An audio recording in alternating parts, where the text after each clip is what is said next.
Hey, everybody, and welcome to the brand called you. So, listen, I have to start my coffee. I have to start my morning every day with coffee. I have to do it. I'm obsessed with good coffee, but I have to be honest with you. I think that up until meeting my recent guest, the guest that we're going to have today, I think my choices for what coffee I was going to be drinking were limited by how much they cost at the grocery store. You know, I'd walk in, I'd see what was on sale. It never occurred to me that coffee was a metaphor for so many other things. But our guest today, Dean Cycon, has really changed my view on that. Dean is a fascinating man. He owns a coffee company called Dean's Beans, which he started after working as a decade as an indigenous rights lawyer, an environmental attorney. And he had this mission. He wanted to use coffee as a vehicle for positive social, economic, and ecologic change. And his company does just that. They design and fund projects in partnership with growers all over the world. And they actually return a percentage of the profits to the growers as a social equity premium. He's received so many awards over the years, including a best practices recognition from the Food and Agricultural Organization of the United Nations and a sustainability award from the Specialty Coffee Association America, among others. He's also wears multi-hats. He's been a research fellow at Woods Hole in Massachusetts, the famous Oceanographic Institute. He's been a senior Fulbright scholar and a Yale Law School visiting fellow. And as if that wasn't enough, he's an author. He's written 2 books now, Java Trekker, Dispatches from the World of Fair Trade Coffee, and his most recent book, a novel called Finding Home, which is set in Hungary during the Holocaust and based loosely on his own family experience. So I couldn't be more happy and more intrigued to sort of welcome you, Dean. I'm so happy to have you. Welcome. Thank you so much. So, you have a video on your website, and it intrigued me because the first thing that you hear is you say, coffee isn't just good, it's great. And then you go on to explain why coffee can be so much greater than just the taste of it and the price of it. And I'm so intrigued with that. I mean, tell me what you mean by that. Well, if you widen your lens on your coffee, okay, and you look inside your cup, what do you see? If you go deep into the cup, you see all the issues of globalization being played out, women's rights, indigenous rights, the environment, war and peace, globalization economics. All of that is being played out inside that cup of coffee. So you have a choice when you buy that coffee and when you drink that coffee to either accept what is or to say, wow, I want this coffee to reflect my values. Not all products you can do that with because rice, for example, it's what they call a fungible commodity. It means it's totally interchangeable. You don't know where it comes from. You don't know what farm it comes from. Clothing's a little better, but you still don't know quite what factory in Bangladesh it was made in. But coffee, now we know exactly who grew it, exactly what the conditions of their lives are, about their economics. And so you can make a statement. It's not just this generic, I want to be a good guy. This is like, you can really make a statement and really make a difference in the choice you make with coffee. And that's why I say it's not only the taste, like most coffee tastes pretty good. Okay, it does. But in order to be great coffee, I think it has to go further and it has to really serve as many constituents as it can. That's the farmers, right? With really high prices to the farmers so they can stay on their land. Development assistance to the farmers so that they can start to achieve their goals, and much more significantly, the self-esteem that our programs develop in the farmers. I'd love to talk about that in a little bit because that's the key to what we do. But then and the environment, but then on the other side, the consumer. You just made the point. You can pay, and people are paying now $30, $35 a pound for coffee, and they don't know it because they're buying it in 12-ounce, 10-ounce bags, right? So people don't quite compute that, oh, this is only $15. Yeah, but it's 10 ounces. So it's actually $22, you know, if you And look we at don't it know. per Yeah, pound. we also don't know why we're paying the amount that we're paying, who's behind it. But I was curious, you were an indigenous lawyer prior, so obviously your interest in helping um, people globally was always there, and locally. But did your work as an attorney in any way fuel this coffee chapter in your life? Like, did it give you the tools or the desire to do something perhaps more? I don't know. I wonder how your law practice informed this business. Well, I wanted to become a lawyer. I grew up in the 1960s, high school. And so the Vietnam War was on, and I was very impressionable, obviously, high school kid. And I noticed that the challenges to the very bad government policy in fighting the war in Vietnam, the challenges were organized by lawyers. William Kunstler, all sorts of famous lawyers. They helped organize street protests, they organized Yeah. court challenges.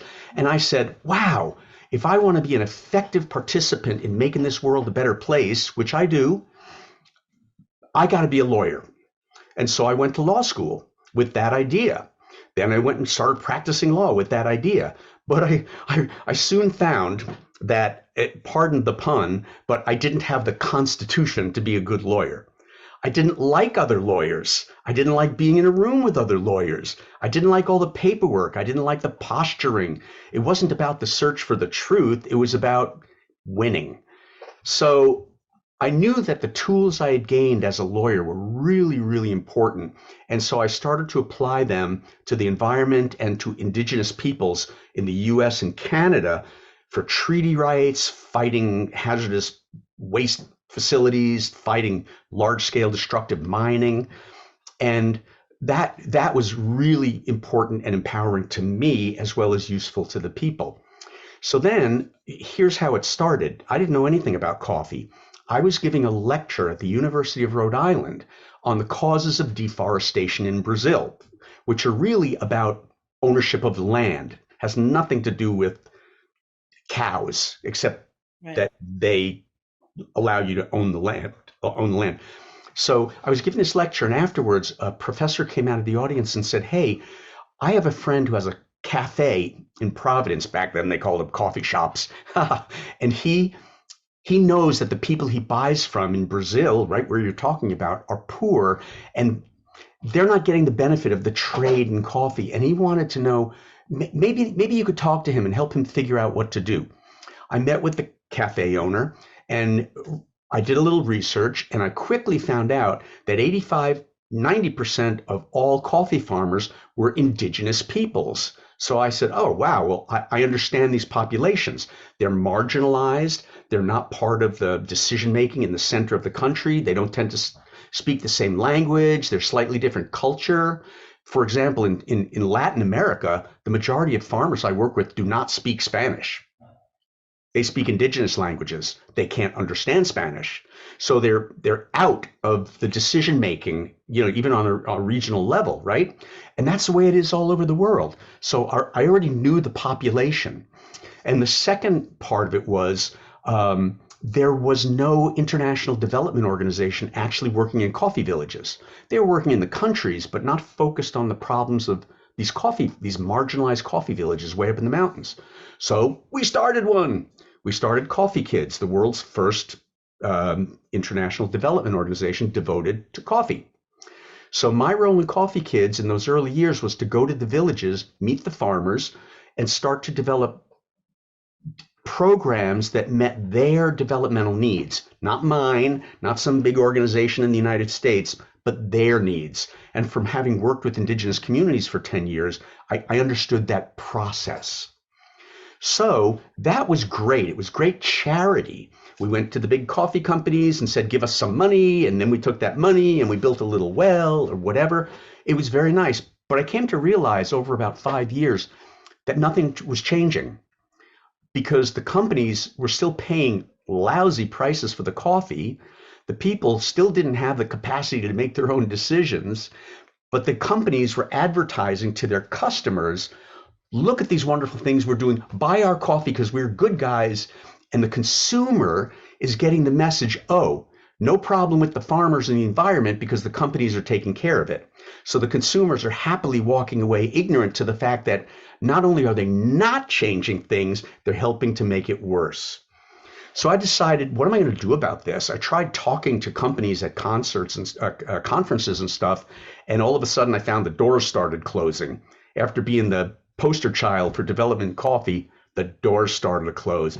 So I thought, you know what? I got to do something about this. So I decided to start a company to model what I thought was an appropriate behavior pattern. And it was based on two things. First, would it be possible to pay farmers fair wages and fair prices for their coffee and still be profitable? Because the people in the coffee industry kept saying, we'd love to contribute to your nonprofit, but we don't really have any money. Wow, I found out that's not true. Coffee is probably one of the most profitable commodities in the world. The second thing was, okay, would it be possible for a company to engage in the development issues in those coffee villages in a meaningful way and still be profitable? So if I could do both those things and be profitable, I have a model. So that's what I started in 1993, Dean's Beans Organic Coffee. It was an experiment. I didn't know if it was going to work. It was an experiment, and I can tell you that for 30 years, Dean's Beans has grown incrementally every single year, nonstop for 30 years, through economic downturns, through pandemics. We just keep growing step by step. Now, not trying to be Starbucks, so growth in and of itself is not a metric I use. To me, growth is the outcome of business done well. It's not the object of business. I talk a lot. I lecture in business schools around the country and some internationally. And I always talk about the myths that you learn in business school. And one of the myths is that profit maximization is your primary focus and even legal obligation. Well, it's not. And so we've proven over 30 years, you can have a really successful business that serves everybody from the farmer to the environment to the consumer by giving them really low prices, what you're talking about. Is part of that equation that you have to accept less profitability than other competitors? Well, Like, you have to be willing to accept a lower share of the pie. Okay, so that's so interesting. I was given a lecture at Harvard Business School, the graduate program, one year, and a gentleman stood up and said, well, excuse me, all this is very nice, but what's your profit at the end of the year? What's your profit? And I thought about that, and I know what the figure is, but I thought, I know what the right answer to that is. I said, enough. He said, what does that mean? I said, well, we pay the farmers as much as we can. We keep the price as low as we can to the consumer so that anybody can buy our coffee, not just people with super disposable income. And we do all these other things. And at the end of the day, all the bills are paid. Everybody's happy. We've got profit sharing both for the customers and for the farmers and for the workers at Dean's Beans. I said, and at the end of the day, we still have profit, like about, 8-10% profit. But it's enough. In my way of looking at the world, that's profit to me. Is you've served all your constituents, you're making a good living, and you have some left over at the end of the year, and that to me is enough. What were some of the absolute unexpected, horrible challenges that in dealing with these countries globally that you had all sorts of unexpected challenges, undoubtedly? Was there something that happened? I mean, can you maybe name one or two that you had to overcome? The one I was surprised at that I didn't have to overcome are national and local governments. You would think, you would think the company comes to town with resources and they want to be involved. You would think everybody and their grandmother in the government would jump on that and basically try to get some corruption money and, try to swing it so that it looks like it's supporting their government. Never. And I always wondered, what the heck? Why aren't they all over us? I'm glad they're not, but why not? And I came to realize that we were doing in those regions what the government should be doing. We were doing healthcare programs. We were doing literacy programs. We were doing women's loan funds. We were doing water buffalo for ecological management programs. We were doing all this on our dime. And the government didn't have to provide those services to these really remote communities that they couldn't have cared less about, you know.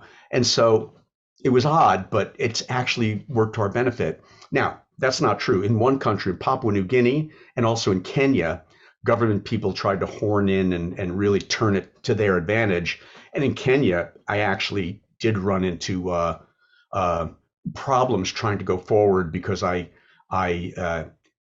angered a minister so much that he got up at a public meeting and addressed the farmers and told them that I was there to rip them off and I was there to steal their money and he would protect them from me. And I'm like, what is he saying? What is he saying? Why did you anger him?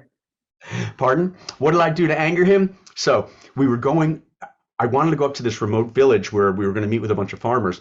And so the minister who knew I was there, the minister for cooperative development of all things, he came and said, oh, let me give you a ride up to the village. And I said, oh, okay, that's kind. This Mercedes pulls up, air-conditioned Mercedes pulls up in 100-degree Kenya, you know. So I get in the back seat of his leather-bound Mercedes, and I think, okay, well, here we go. So we're driving up there, and we pull off the main road, and we start going elsewhere. And I'm like, where are we going? He goes, oh, I just want to make a stop. We're making a stop at his farm. I mean, his farm with a palatial house on it. And he says, I just want to show you my farm and my coffee and my workers. And I said, yeah, but we're supposed to go to the co-op. We're meeting with these farmers to help them form a co-op. So I had to go through the dog and pony show, and we show up there, and I said, I'm sorry, I can't buy your coffee. I only buy coffee from cooperatives because that's the way to help people raise their standard of living up. And he goes, no, that's fine. But he was really angry at me because I didn't go for it. And, Yeah. he was unaccustomed to business people coming in and not buying into the corruption that, frankly, is rampant in Kenya. Did you As have in to many get out places, of but that was Kenya? my personal experience. Did you have to get out of Kenya in the end? I did get out of Kenya, and I wrote about this in Java Trekker, my first book. I wrote the episode up and even put the picture of the guy in there. And when I went to the next year's coffee conference, international coffee conference, the Kenyan farmers who were there said, Mr. Dean, the minister is here. I was like, uh-oh. And I see him and he looks at me, calls me over. I was like, oh, this is going to be uncomfortable. And he wants to take a picture with me with the book.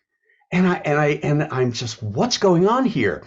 Afterwards, the farmers walked me back to where I was standing, and they were like, "Oh, that's so funny." I said, "But he must be so angry." And they said, "He doesn't read. Oh, He just saw a book with his picture in it, and you standing next great. to him, and he thought, oh, this is great,' but he didn't read it. He Oh doesn't my read." God. So I I got love away with it. it. You talked about self-esteem, and I'm willing to bet, I'd like to hear more about that, but did you see transformations in tell me. Absolutely. I can't tell you how many times. So remember, I'm doing this 30 years. Yeah. And the problem with most coffee companies and the problem with trying to do anything in terms of change in coffee is that companies generally, they buy from this group one year, they buy from that group the next year. They don't have relationships. So they don't know what's happening with their money in their name in those villages. Mhm. But I have relationships. I've been working with one cooperative for 28 years. So I started with the parents and then the kids, and now the grandchildren are growing up and running their family farms. So I can see the multi-generational impact of our work together. Now, we're not changing the whole world, but we're really having an impact in our sphere. And I think that that's the key to change, is not to bite off more than you can chew. If you think you're going to change climate change, blah, blah, blah, no, but you can change it in your own company. You can work with other companies for them to change their piece. And as Tolstoy once said, your role isn't to be the blazing sun, it's to add your light to the sum of lights. So that's how I see my role, and that's how I see the role of change agents. So yes, I'll give you one great example. In 2003, I was at a coffee conference and I was approached by a small group of Peruvian farmers. And as usual, what they do is they come up with this little plastic baggie with unroasted coffee in it, and they say, "Please, here's a sample of our coffee. Would you try it?" And most people, just to be polite, take it and then leave it in their hotel room because, I don't know who these people are, and I only deal with big brokers. So I talked to them a little bit and I heard their story. I said, I only buy from cooperatives. And they're like, we're a cooperative. We've been a cooperative for 10 years. I was like, oh. I said, I only buy organic. And I was like, well, we're organic. We've been organic for 5 years. And I said, really? How much coffee do you sell internationally? And they said, none. I was like, wow, you've got all the right qualifications. What's going on? So after talking to them, I said, you know what? I'm going to take a chance with you. I'll buy a container of your coffee at fair trade prices and we'll see what happens. What So, is fair trade price, by the way? okay, fair trade, oh boy, that's a whole conversation. But basically, there's an international market price. It's called the C price, which is a commodity price. The C price, like all commodity prices, goes up and down every day, depending on whether there's been a frost in Brazil, which limits the coffee, which means the price goes up, right? Lower supply, greater demand. Or there's a rumor that the war in Colombia is going to end. What does that mean? More coffee is going to get onto the market. Oh, more coffee, greater supply for the same demand, the price goes down. So coffee farmers up in the mountains are growing their coffee and they don't know about all this stuff. So they come down the mountain with a bag of coffee and there's an intermediary at the bottom with his pickup truck. And he says, okay, I'll buy your coffee today for 30 cents a pound. And I go, well, wait a minute. Last week it was 60 cents a pound. It's the same coffee, the same bag. It just took me that long to get back down from the mountain. And the guy says, sorry, that's the world market price today. So it's totally out of the farmer's control.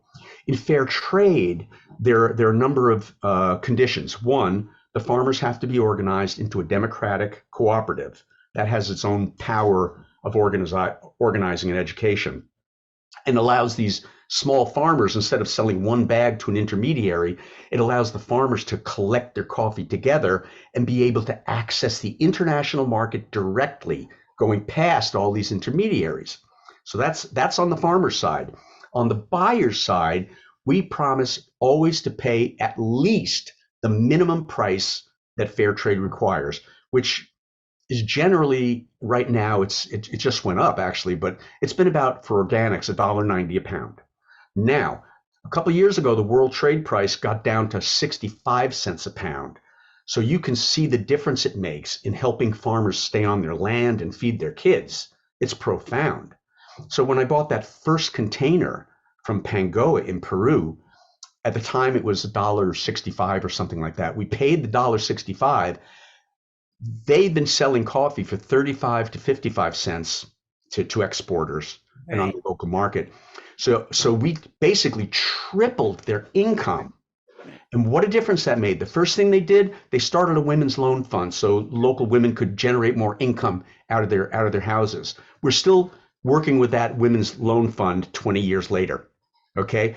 Now, Esperanza, who was the general manager of that co-op, is now one of the leading women in the international movement for gender equity in farming life and also for trade justice.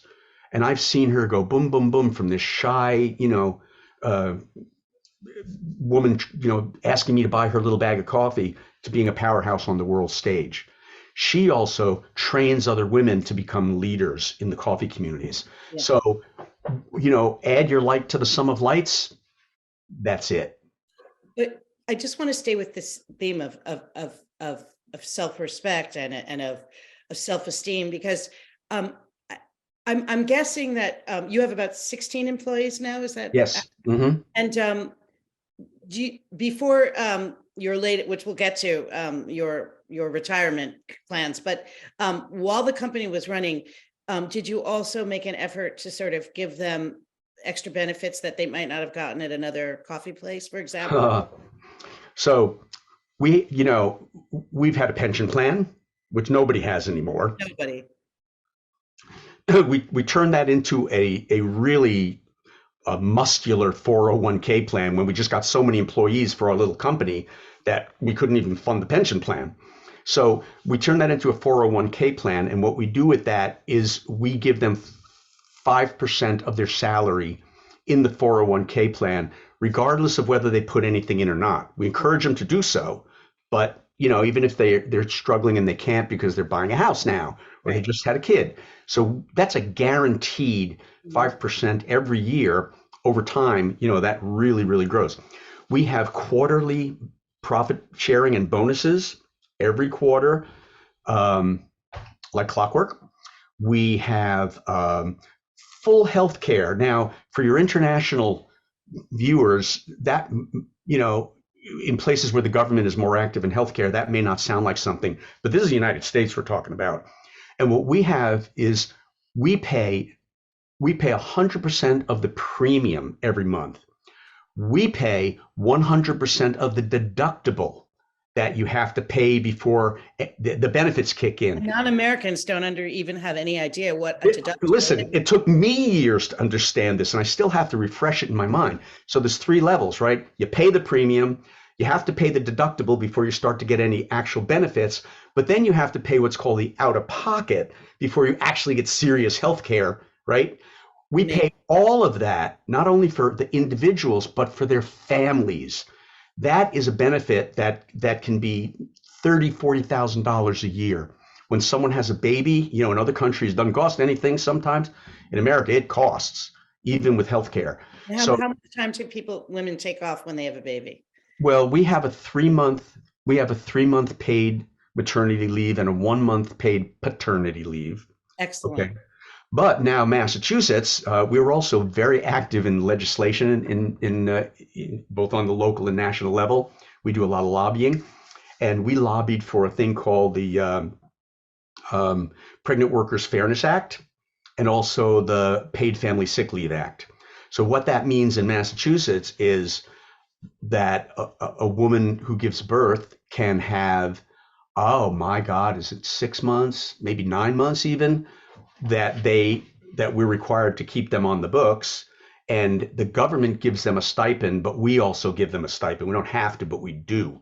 So it allows people to take really long periods of time with a guarantee that their job is going to be there with an income that can support their family. Yeah.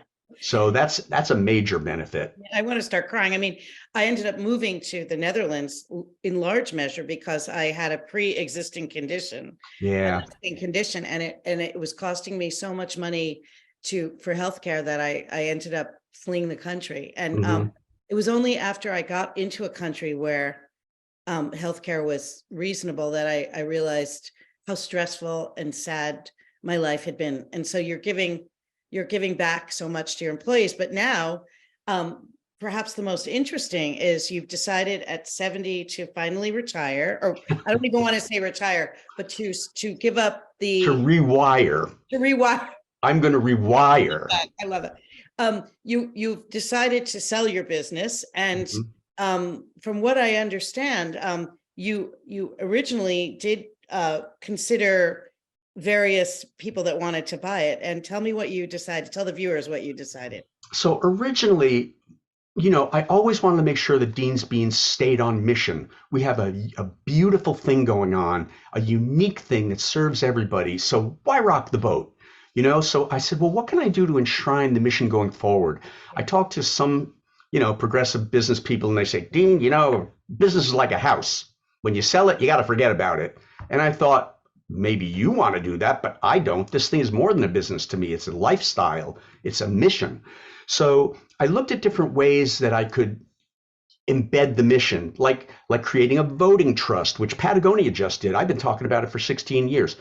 They took the votes and they said, okay, if you want to buy a share of stock, you can buy a share of stock, but we're going to take the right to vote and put that in a voting trust so that the voting trust controls the mission, so that you're not getting in it to strip it out of assets and sell it off piece by piece like a lot of venture capitalists do, but rather you're in it because you believe in it, and you think you're going to make money, but you believe in it. It's a new wave of investing, right? So I tried thinking about that. It's clunky, this and that.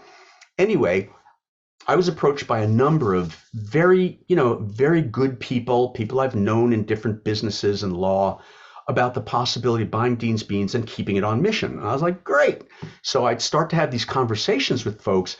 And the deeper I got, there's my lawyer training, right?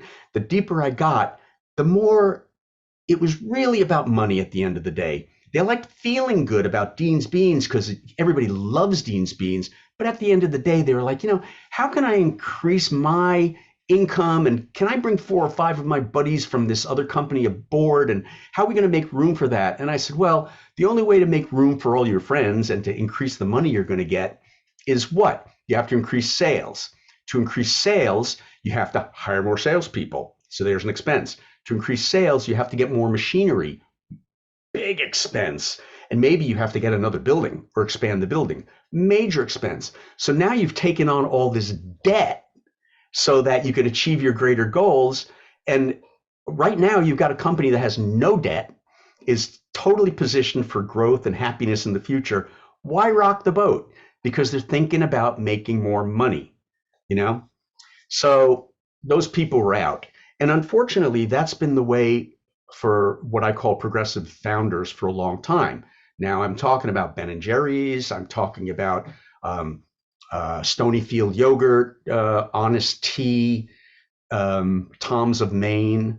All these companies that your American audiences at least will know are the champion progressive companies. So, founded by 1 or 2 people. Burt's Bees is another one. At the end of the day, what happens to the founders when they start to look like me? They start thinking, they're not thinking legacy, they're thinking money. And every single one of them has sold to a multinational corporation, which promises, they all promise, we're going to keep the mission, we're going to keep everything the same. So, and I know that that's just not how the corporate world works. It's not that it's evil, it's the culture. The culture is to turn it into the money-making machine that they want it to be. Okay, that's fine. If those are your values, acknowledge them, and there we go. Now we can all live our lives honestly. But what happens is every single one of those companies, maybe it takes 5 years, but eventually they change. I'll give you a perfect example. Tom's of Maine, okay, they are so known for having organic and all natural products. So they got bought by Colgate, like P&G, right? Big international company. So I noticed that it didn't change for a while, but now they're all natural deodorant, which I use,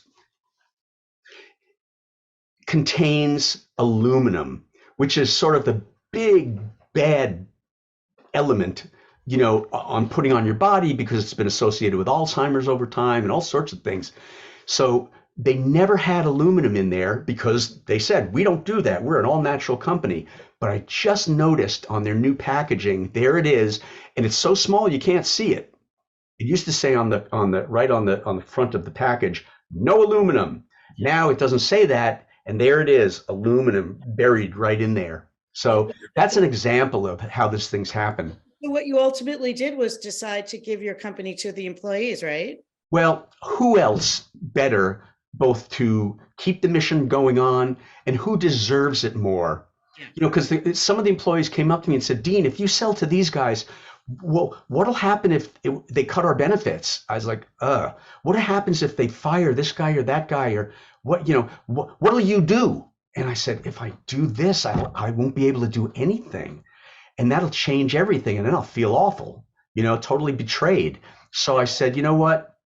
I can't do this. The only people who deserve this and will really hold to the mission are the employees. How do they pay you? How do you get paid for the business? Interesting. So first off, I'm selling it to them at 50% of what it's been valued at, because I don't want them to be so encumbered with debt that it's hard for them to carry on. That's one. Okay. 2, I've been doing this for 30 years. In my world, I don't need the money that bad, So it's like, once again, how much is enough? I got enough. Are you going to keep some shares as well, though, for yourself? Shares? Yeah. No, it's all theirs. I'm going to stay on the board of directors for a couple of years to mentor, until they tell me, go sailing and write books. But anyway, so what's happening is a bank that funds cooperatives is coming in to lend them the money. 2/3 of the money the bank is lending them, and 1/3 I'm giving. They're giving me a note for 1/3 at better terms than the bank even, so that it'll be basically my leaving frees up enough money to service my note. So it's Right. basically like I'm just getting paid still without the benefits, without all the extra benefits. And the bank, we generate enough cash flow that can pay the note to the bank. So I said to the employees, I know it's scary. You've never owned a business. And we've done a lot of training in the last 8 months on business management, financial literacy. But I said, think about it this way.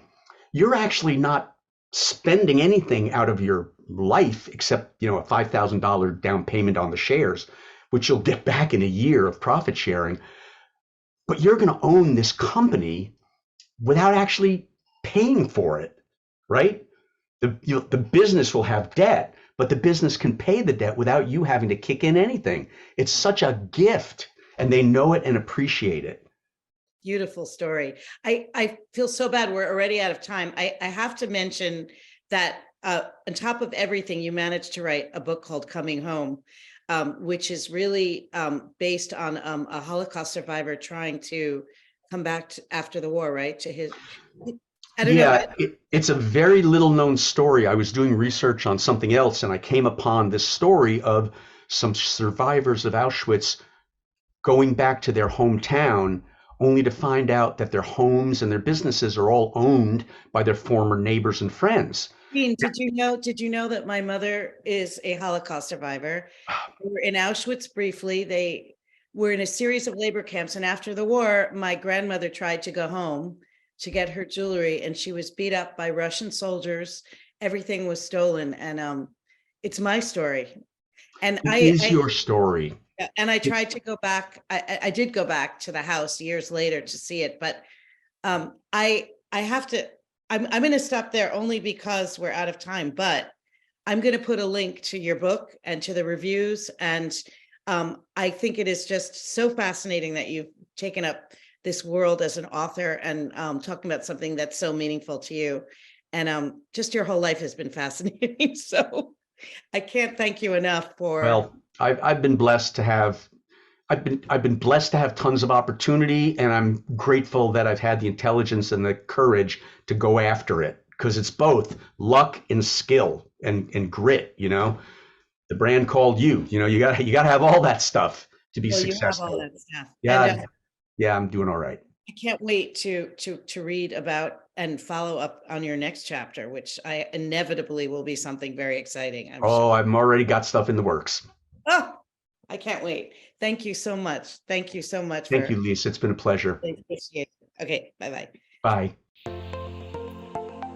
Thank you for listening to the Brand Called You videocast and podcast, a platform that brings you knowledge, experience, and wisdom of hundreds of successful individuals from around the world.